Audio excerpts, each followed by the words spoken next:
পলাশির যুদ্ধ, নবাব সিরাজউদ্দৌলার হার, মীর জাফরের বিশ্বাসঘাতকতা, বাংলায় ইংরেজ শাসনের ভিত্তি স্থাপন।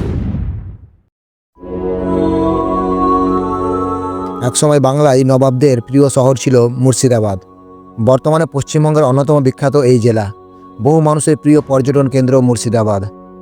নবাব আমলের প্রচুর স্মৃতি জড়িয়ে রয়েছে এই ঐতিহাসিক শহর জুড়ে।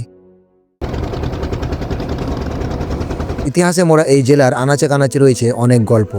আজকের ভিডিওতে দেখব মুর্শিদাবাদের এমন একটি ঐতিহাসিক জায়গা যা আপনারা হয়তো অনেকেই দেখেননি। এই জায়গাটির নাম রোশনীবাগ। মুর্শিদাবাদের দ্বিতীয় নবাব সুজাউদ্দিন খাঁর কবর রয়েছে এই জায়গায়।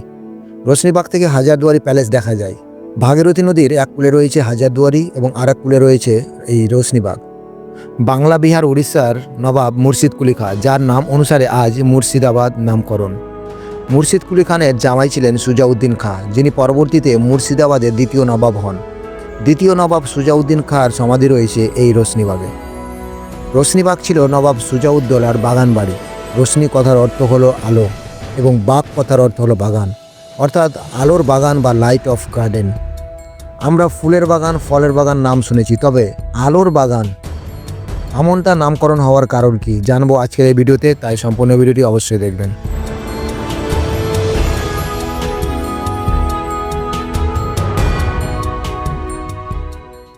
এই হলো রোশনীবাগে প্রবেশের প্রধান পথ।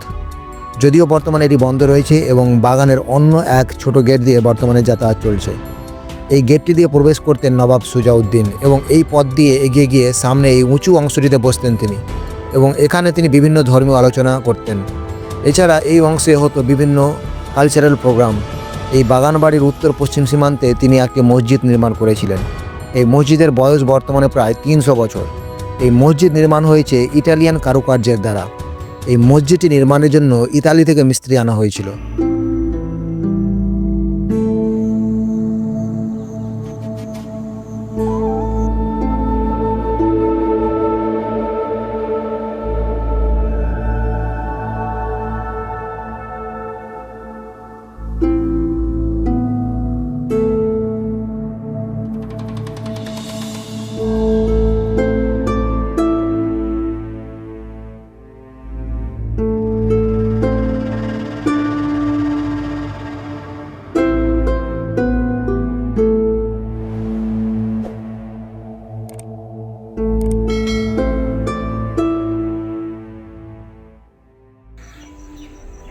এই রোশনীবাগের একধারে রয়েছে এক বিশিষ্ট মহামানব হজরত শাহ সুফি রহমত আলীর মাজার শরীফ।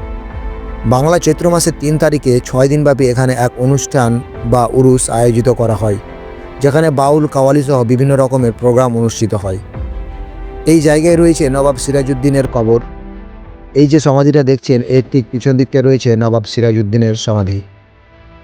এই রোশনীবাগের একধারে রয়েছে একটি মন্দির। মুর্শিদাবাদের ঐতিহাসিক স্থাপত্যগুলিতে যে পরিমাণ পর্যটক আসেন তেমনটা কিন্তু এই রোশনীবাগে দেখা যায় না। যদিও এই রোশনীবাগ এর সুন্দর একটা ইতিহাস রয়েছে। হাজারদুয়ারি গেলে আপনারা অবশ্যই এই ঐতিহাসিক জায়গাটি ভিজিট করতে পারেন। বিভিন্ন ধরনের ফুলে ভরা এই বাগানটি আপনাকে নিয়ে যাবে নবাবদের যুগে।